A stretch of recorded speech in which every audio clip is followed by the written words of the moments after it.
J'aime bien la notion d'espace, de parcours, et je me dis qu'il faut passer de la paralysie au mouvement. Donc on peut remercier le CIC de nous aider à construire un monde qui bouge. Mais il va falloir y aller, hein. Alors, parcours de soins, rééducation motrice, il faut déjà se dire que c'est un travail d'équipe. Dans un esprit d'équipe, au service d'un projet. Et tout ça doit reposer sur des données solides. C'est ce qu'on va essayer de vous dire. Mais cette enquête espace est donc le premier exemple de ce type qui permet de faire un état des lieux, mais aussi de proposer une autocritique dans le but d'avancer.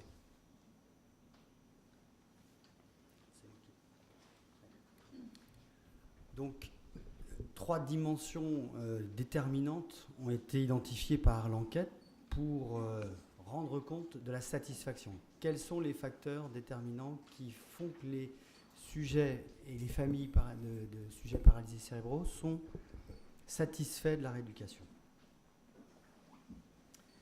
Première chose, le profil clinique.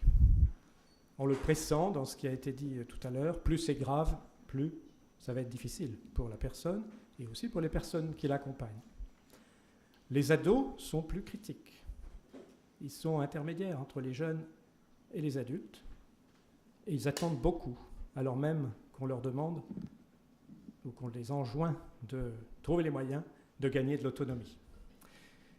La sévérité de l'atteinte, bien sûr, les douleurs sont des facteurs défavorables et contre lesquels nous allons devoir travailler.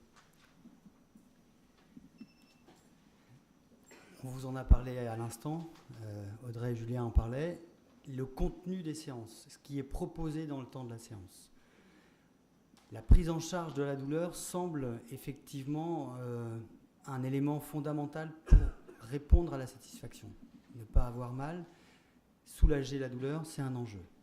Et puis, autre enjeu qui n'ont pas forcément encore totalement été évoqués, mais qu'on va prolonger ici, c'est comment je construis le projet, comment je négocie ce qu'on va appeler dans la littérature nationale, négocier les objectifs dans la séance, pour que ça soit un vrai partenariat qui se construise ensemble. La technique, c'est bien, mais on en connaît les faiblesses. On travaille beaucoup sur des données empiriques. Cela va devoir changer. Ce qui apparaît dans les résultats de cette enquête et qui est lié vraiment aux hommes et aux femmes et aux responsables, c'est le travail en commun. C'est la capacité que nous avons à parler ensemble, à nous ajuster dans nos attentes et dans les réponses possibles, quitte à passer la main lorsqu'on n'est pas compétent. C'est aussi un souci de coordination. Nous y reviendrons. Et puis, il faut noter que certains ne sont pas dans la facilité. Ils sont parfois isolés. Et il faut rendre hommage aux libéraux qui s'engagent dans l'accueil et le travail hebdomadaire avec les personnes paralysées cérébrales, sachant qu'ils sont souvent démunis et loin de toute ressource. Donc, c'est un des enjeux du travail à réaliser. Comment les aider à plus de formation, plus d'excellence? Donc on va partir de plusieurs constats sur faire évoluer les contenus des séances de rééducation. D'accord ? On a essayé de reprendre, on l'a déjà pointé. Si vous regardez bien le premier tableau à gauche, on voit qu'il y a à peine un peu plus d'un sujet sur deux qui participe à la construction des objectifs de séance. D'accord ? On comprend que ça soit un enjeu dans la qualité. Il y a un espace encore à améliorer là, très clair. La partie droite de la diapo nous indique que les parents, qui représentent les enfants, donc la dyade parents-enfants, prend la parole et veut s'impliquer dans le choix et le cours de la rééducation. A l'inverse, les adolescents, vous voyez qu'ils sont pas plus de 1 sur 2 à avoir voix au chapitre, à pouvoir donner leur avis et s'impliquer dans le projet de rééducation. Après le constat, les attentes, qu'est-ce qui est attendu? On va avoir effectivement un écho à ce qui a été présenté, des informations sur le soin. 3 sur 4 des sujets attendent plus d'informations. Pourquoi je le fais? Comment je le fais? Qu'est-ce que je peux faire chez moi? Qu'est-ce que le parent, d'accord, quoi faire? Toutes ces questions-là, c'est des questions qui sont attendues au-delà d'un acte technique, à nouveau. Fort de cette information, les patients, enfants, adolescents et adultes, souhaitent construire avec les thérapeutes le projet de soins. Alors l'idée, c'est de se dire, est-ce qu'il y a des pistes de changement et est-ce qu'il y a des choses qui existent pour que ça s'améliore? Alors, on a essayé de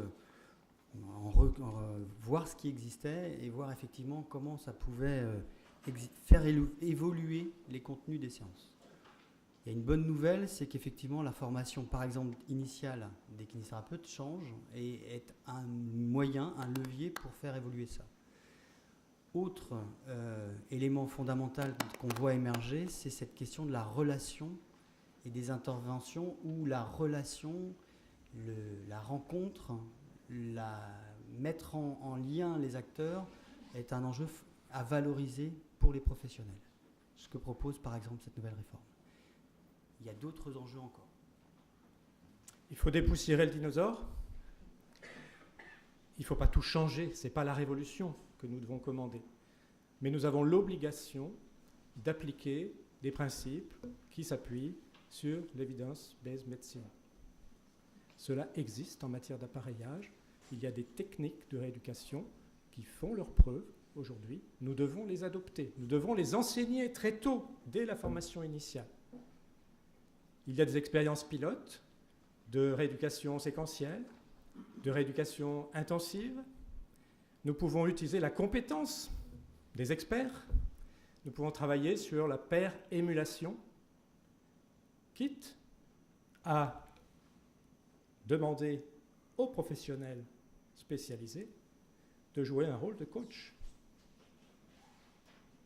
pour encourager, pour montrer et évaluer avant, après. Ça signifie aussi, bien sûr, qu'on demande une autre façon de s'engager aux professionnels. Et ça veut dire que dans la valorisation de l'acte, en particulier si on pense aux libéraux, ça ne peut pas être simplement l'action et l'intervention technique qui va être valorisée. S'ils doivent travailler avec les autres, s'ils doivent être éducatifs, s'ils doivent... Vous voyez, là, ça veut dire qu'il y a un moment où cette question de qu'est-ce que je valorise dans l'intervention du professionnel doit être interrogée. Donc des pistes qui sont présentes et avec des initiatives qui existent déjà. On continue notre analyse et les constats. Ça a été... C'est difficile aujourd'hui de trouver des kinésithérapeutes dans tous les domaines. La disponibilité du temps professionnel médical, paramédical et en particulier des kinésithérapeutes est faible. Les kinésithérapeutes se détournent de certaines pratiques difficiles, d'autant qu'ils ne sont pas sûrs de leur base. Il est difficile pour les structures médico-sociales, il est difficile pour les patients de trouver des rééducateurs, kinésithérapeutes, qui acceptent de s'engager dans un accompagnement, une rééducation prolongée, comme on l'a dit. Et quand bien même, et heureusement, les structures et les patients trouvent ces kinésithérapeutes, ils sont critiques à l'égard de leur travail, ils remettent un petit peu en cause leurs compétences, et 75% d'entre eux, 75% d'entre eux souhaiteraient qu'ils soient mieux formés à la paralysie cérébrale, comme s'il s'agissait d'un exercice particulier, spécifique. Donc, ce premier constat fondamental, c'est difficile de trouver et il faut vraiment améliorer la formation des kinésithérapeutes. Là aussi, il y a des pistes de changement pour parvenir à ce que les professionnels partagent leur formation et améliorent leur formation. Première piste fondamentale, c'est de sortir d'un fonctionnement en silo. Ça signifie quoi? Ça veut dire que chacun travaille les uns à côté des autres, mais il n'y a pas forcément des dynamiques collaboratives. Donc il faut parvenir à innover, faire des révolutions et engager des nouvelles pratiques de tous pour que, effectivement, les compétences des uns passent aux compétences des autres auprès du sujet lui-même. Donc on a évoqué aussi d'autres pistes qui existent, ces postes partagés. Je travaille en libéral, mais je travaille dans une institution aussi. Des équipes mobiles, c'est-à-dire que pour accompagner certains projets, et on a mis l'illustration du réseau de professionnels. Moi, je participe à un réseau en Pays de la Loire qui s'appelle Coquillage, et parfois on va chez des libéraux. Il y a des professionnels qui ont un peu plus certaines spécialités en fonction du problème que peut avoir un libéral. On peut aller faire ce qu'on appelle de l'analyse de pratique, du compagnonnage avec eux, pour les aider à améliorer leur pratique, pas de la formation, mais de la formation pratique. Que penser de l'auto-rééducation? Que penser de la participation des parents à la rééducation de leur enfant? Je pose des questions, je n'y réponds pas. Il y a des initiatives, il y a des attentes dans ce domaine. Et puis il ne faut pas oublier la technologie qui avance, que ce soit pour la communication, la mise en réseau des professionnels et des patients, ou que ce soit des aides techniques, plus ou moins robotisées, ou en réalité virtuelle, qui peuvent nous proposer des compléments tout à fait intéressants de la rééducation.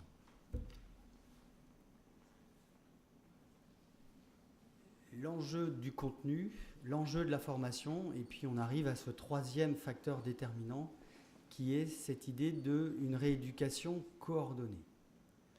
Alors si on fait un état des lieux de ce qui existe, vous voyez qu'il y a une première colonne à gauche complètement qui ressort un tout petit peu de l'ensemble du tableau, c'est la pratique libérale. Et les deux facteurs fondamentaux qui émergent, c'est est-ce qu'il existe une présence de quelqu'un pour coordonner les activités de rééducation, les silos verts, et est-ce qu'il y a des échanges réguliers entre professionnels. D'accord ? Donc là, on voit que dans 2 cas sur 6, ça n'existe pas en libéral. Donc il y a réellement des attentes. À l'inverse ? En structure pluridisciplinaire, la coordination est quasi automatique. Dans les CAMS, par exemple, les échanges réguliers entre professionnels sont vécus et sont perçus par les parents, par les enfants, comme extrêmement positifs, comme une collaboration quasi spontanée, innée. Les équipes qui interviennent à domicile et également les institutions pratiquent également les coordinations, la relation privilégiée entre les professionnels, et sont des éléments très appréciés et perçus par les personnes. Alors, les attentes, on va avoir un écho à du constat qui vient d'être fait. Effectivement, le besoin ressenti d'un coordinateur, si vous prenez le chiffre global, on est sur 57%. Donc, plus de la moitié attendent de la coordination. Par rapport à ce qu'on a dit avant, ce qui est assez intéressant, c'est de voir qu'effectivement, ça n'est que de 42% pour les libéraux. Faut-il connaître la coordination pour aussi avoir des attentes? C'est possible.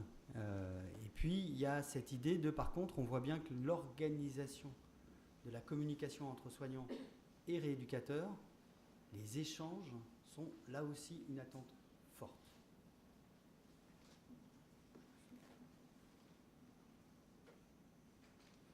Alors, un certain nombre de propositions. Les équipes de proximité, à la réflexion, la complexité de la paralysie cérébrale avec ses 4 ou 5 formes principales de présentation clinique, est-ce que chacune d'entre elles ne représente pas une situation rare? Et ne pourrions-nous pas mener une réflexion de type centre ressources, centre à l'image des centres de référence maladies rares ou centres de compétences maladies rares, déclinés à l'échelle régionale? Il y a des questions à ce niveau-là.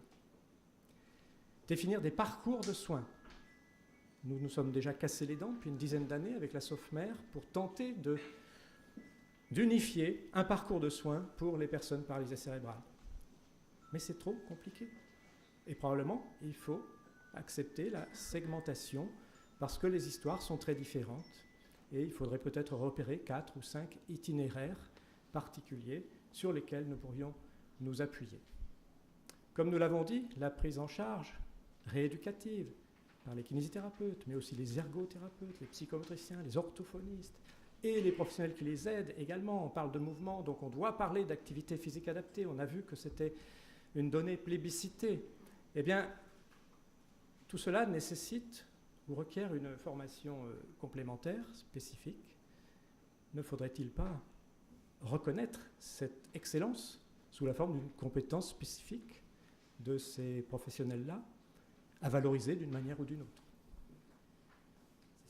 C'est ce qui est dit, hein, c'est cette idée de comment faciliter l'engagement, reconnaître une spécificité, valoriser des actes et des interventions qui apparaissent parfois un peu à la marge de l'action technique du rééducateur. C'est aussi comme ça qu'on peut valoriser des nouvelles responsabilités, coordination. Effectivement, qui porte cette coordination? Est-ce que des acteurs qui existent déjà peuvent aller porter, et ça devient une autre action de son exercice professionnel? Vous voyez, il y a des pistes, il y a des idées, avec en plus, j'ai la chance de travailler en institut de formation initiale, des jeunes professionnels qui sont dans le mouvement, qui sont prêts à s'engager dans ces nouvelles formes de pratique. À nous de les accompagner pour ouvrir des portes.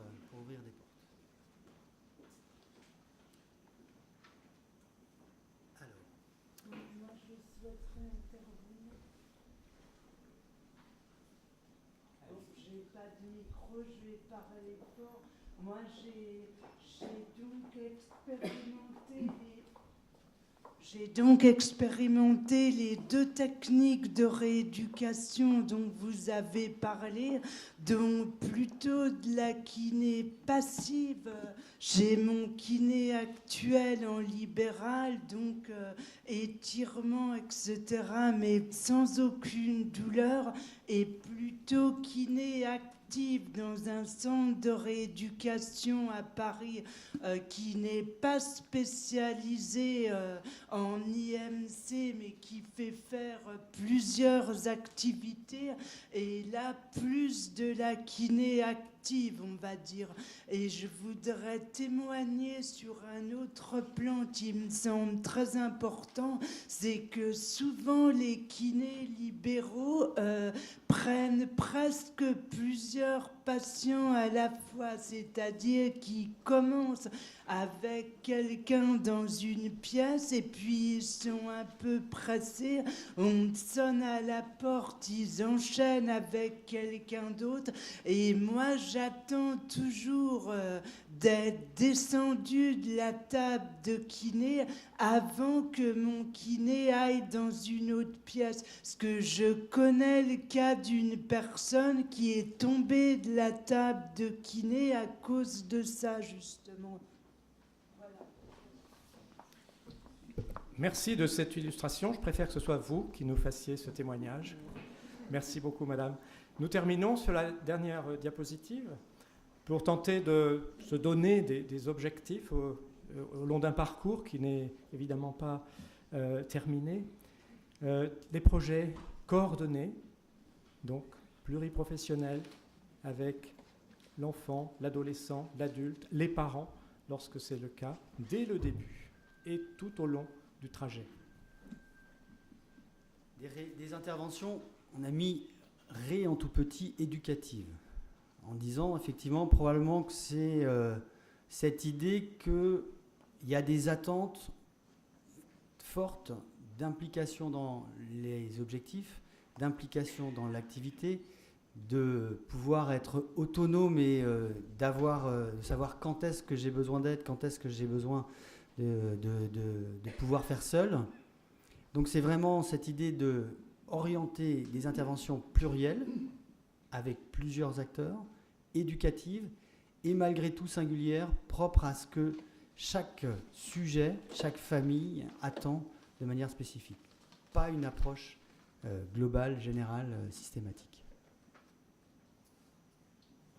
La dernière étape nous sert un peu de conclusion, c'est de travailler tous ensemble dans l'écriture, la réflexion, et puis ensuite la mise en pratique de bonnes pratiques professionnelles. Donc il faut les identifier, il faut les argumenter avec la littérature, il faut les enrichir des bonnes idées de tous, et ensuite les partager, les diffuser pour les faire vivre. Merci beaucoup.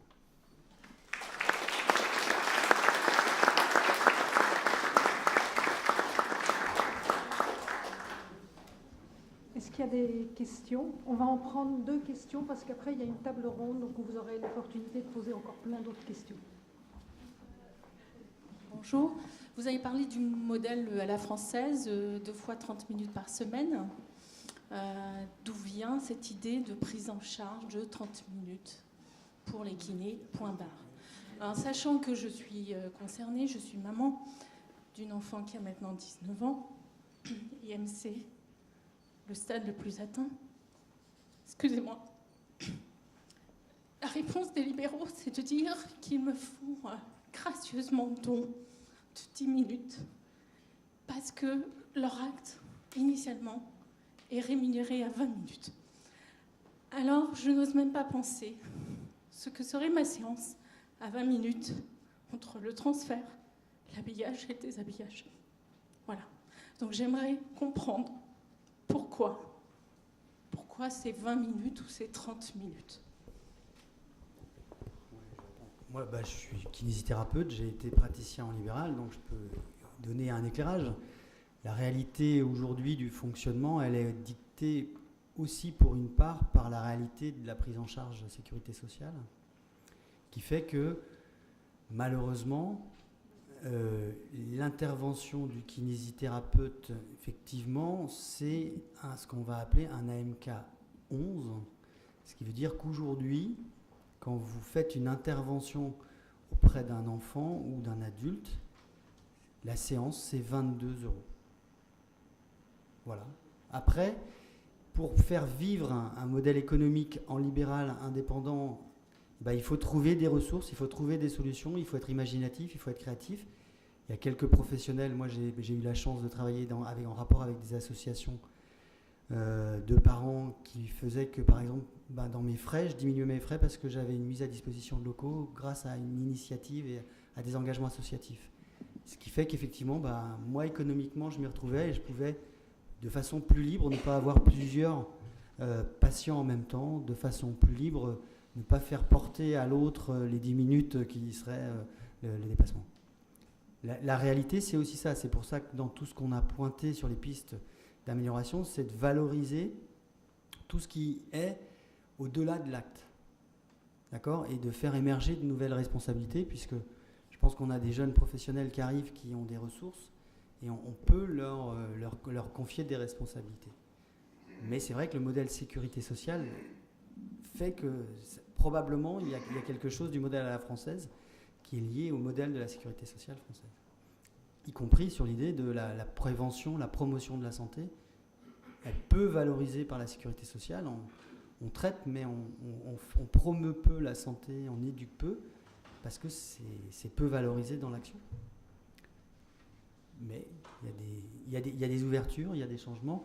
Une fois qu'on a dit ça, tout est ouvert et on est là aussi justement pour engager ces révolutions dans les pratiques et dans la manière de valoriser les pratiques. Les deux. Ça ne se fera pas de façon séparée. Je réagis au témoignage de ma camarade IMC de régiment. Je fais partie des 997 personnes qui ont répondu à votre enquête.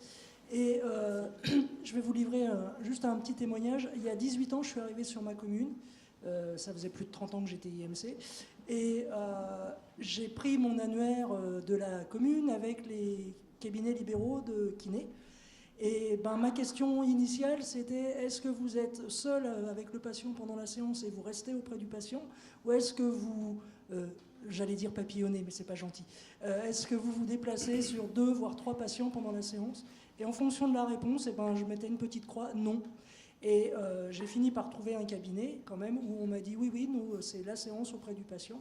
Voilà. Mais parmi les questions, les réponses qui m'ont été posées, j'ai un kiné.